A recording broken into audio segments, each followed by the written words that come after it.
ಶ್ರೀಮಾತ್ರಿ ನಮಃ ರಾಜ್ಕಲಾ ಯೂಟ್ಯೂಬ್ ಚಾನಲ್ಗೆ ಸ್ವಾಗತ. 10ನೇ ತಾರೀಕು 2ನೇ ತಿಂಗಳು 2024 ಗುಪ್ತ ನವರಾತ್ರಿ ಶುರುವಾಗುತ್ತೆ. ರಾಜಶ್ಯಾಮಲಾ ಮಾತಾದು ನೀವು ರಾಜಶ್ಯಾಮಲಾ ಮಾತಾದು ಗುಪ್ತ ನವರಾತ್ರಿ ಅಂದರೆ ಈ ವರ್ಷದಲ್ಲಿ 4 ನವರಾತ್ರಿ ಬರುತ್ತೆ. ಇದು ಕಡೆಯೇ ನವರಾತ್ರಿ. ಎಲ್ರಿಗೂ ಸಾಮಾನ್ಯವಾಗಿ ಗೊತ್ತಿರೋದು ದಸರಾನಲ್ಲಿ ಮಾಡುವ ನವರಾತ್ರಿ ಮಾತ್ರ. ಆದರೆ ವರ್ಷದಲ್ಲಿ 4 ನವರಾತ್ರಿ ಬರುತ್ತೆ. ಬಟ್ ಪ್ರಚಾರದಲ್ಲಿ ಇಲ್ಲ ಅಷ್ಟೇ. ಇದೆಲ್ಲ ಗುಪ್ತ ನವರಾತ್ರಿ ಅಂತಾರೆ. ಇದನ್ನು ಗುಪ್ತವಾಗಿ ಆಗಿನ ಕಾಲದಲ್ಲಿ ಮಾಡ್ತಾಯಿದ್ರು. ಇದನ್ನು ಜಾಸ್ತಿ ಸಾಧಕರು ಮಾಡ್ತಾಯಿದ್ರು. ಈಗ ಇದು ತುಂಬ ಪ್ರಚಲಿತದಲ್ಲಿದೆ, ಎಲ್ಲರೂ ಮಾಡ್ತಾರೆ. ಯಾಕೆ ಅಂದರೆ ಇವರು ಅತಿ ಶೀಘ್ರವಾಗಿ ಫಲ ಕೊಡ್ತಾರೆ. ನೀವು ಕೂಡ 9 ದಿನ ಮಾಡ್ಬೋದು. ನಿಮ್ಮ ಹತ್ರ ಫೋಟೋ ಇದ್ದರೆ ಫೋಟೋ ಇಟ್ಬಿಟ್ಟು ಪಂಚೋಪಚಾರ ಪೂಜೆ ಮಾಡಿ ಒಂದೇ ಸಮಯದಲ್ಲಿ ಮಾಡಿ ತುಂಬ ಒಳ್ಳೆಯ ಫಲ ಸಿಗುತ್ತೆ. 9 ದಿನ ಭಕ್ತಿ ನಿಷ್ಠೆಯಿಂದ ಯಾವುದಾದ್ರೂ ಒಂದು ಕೋರಿಕೆ ಇಟ್ಕೊಂಡು ಮಾಡಿದ್ರೆ ಆ ಕೋರಿಕೆ ಬೇಗ ನೆರವೇರುತ್ತೆ.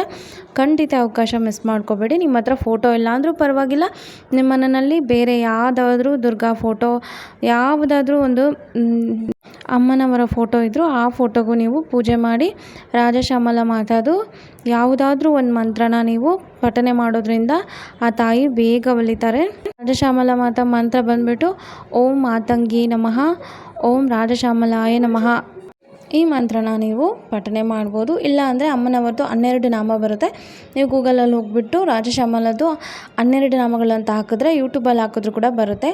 ಇಲ್ಲ ಅಂದರೆ ಏನೂ ಆಗಿಲ್ಲ ಅಂದರೆ ಶ್ಯಾಮಲಾ ದಂಡಕಂ ಅಂತ ಬರುತ್ತೆ. ಅದನ್ನಾದರೂ ನೀವು ಈ 9 ದಿನ ಪ್ರತಿನಿತ್ಯ ಕೇಳೋದ್ರಿಂದ ಇದು ಕೂಡ ತುಂಬ ಒಳ್ಳೆಯ ಫಲಗಳನ್ನ ಕೊಡುತ್ತೆ.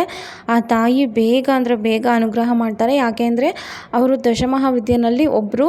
ಆದರೆ ಇವರು ಉಗ್ರ ರೂಪ ಅಲ್ಲ, ಸೌಮ್ಯ ರೂಪದಲ್ಲಿ. ನೀವು ಒಬ್ಬೊಬ್ಬರು ಈ ದಶಮಹಾವಿದ್ಯೆಯಲ್ಲಿರುವ ದೇವಿಯರನ್ನ ಪೂಜೆ ಮಾಡೋಕ್ಕೆ ತುಂಬ ಹೆದರ್ಕೊತಾರೆ. ಆದರೆ ಈ ತಾಯಿ ಸೌಮ್ಯ ರೂಪದಲ್ಲಿರ್ತಾಳೆ. ನೀವು ಈ ತಾಯಿನ ಆರಾಮಾಗಿ ಪೂಜೆ ಮಾಡ್ಬೋದು. ಇಲ್ಲಾಂದರೆ ನೀವು ಸರಸ್ವತಿ ದೇವಿನ ಪೂಜೆ ಮಾಡ್ಬೋದು. ನಿಮಗೆ ಶ್ಯಾಮಲಾ ದಂಡಕಂ ಯೂಟ್ಯೂಬಲ್ಲಿ ಸಿಗುತ್ತೆ. ಅದನ್ನು ಹಾಕಿ ನಿಮಗೆ ಆಡೋಕ್ಕಾಗಿಲ್ಲ ಅಂದರೆ ಪ್ಲೇ ಮಾಡಿಬಿಟ್ಟು ಭಕ್ತಿಯಿಂದ ಕೂತ್ಕೊಂಡು ಕೇಳಿ.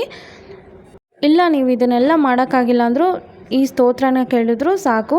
ತಾಯಿಗೆ ಇನ್ನೊಂದು ವಿಶೇಷವಾದ ನೈವೇದ್ಯ ಇದೆ. ಅದು ವಿಳೆದೆಲೆ ತಗೊಳ್ಳಿ, ಒಣ ಕೊಬ್ಬರಿ ತಗೊಳ್ಳಿ, 1-2 ಗುಲಾಬಿ ಎಲೆ, 1 ಹನಿ ಜೇನುತುಪ್ಪ, ಏಲಕ್ಕಿ, 1 ಲವಂಗ, ಒಂದು ಸ್ವಲ್ಪ ಕಲ್ಸಕ್ಕರೆ ಹಾಕಿಬಿಟ್ಟು ಅಮ್ಮನವರಿಗೆ ನೈವೇದ್ಯನ ಅರ್ಪಿಸಿ. ಈ ನೈವೇದ್ಯ ತುಂಬ ವಿಶೇಷವಾಗಿರುತ್ತೆ, ತುಂಬ ತಾಯಿಗೆ ಇಷ್ಟ ಆಗುತ್ತೆ.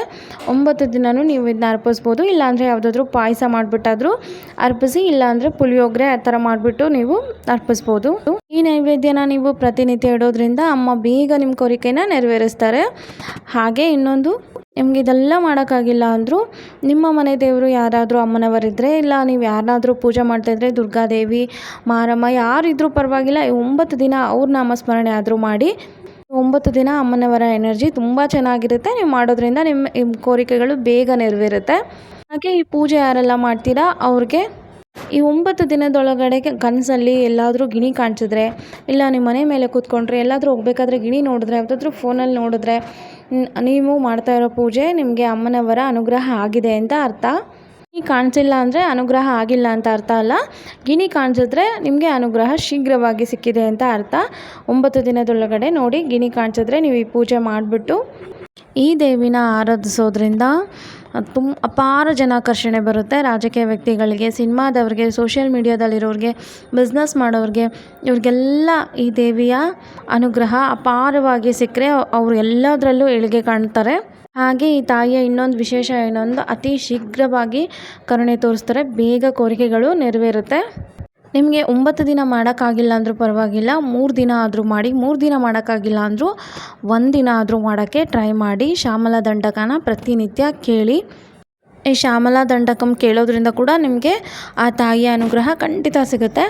ಈ ವಿಡಿಯೋ ಇಷ್ಟ ಆದರೆ ಪ್ಲೀಸ್ ಲೈಕ್ ಮಾಡಿ, ಶೇರ್ ಮಾಡಿ, ಸಬ್ಸ್ಕ್ರೈಬ್ ಮಾಡಿ. ಶ್ರೀಮಾತ್ರೆ ನಮಃ.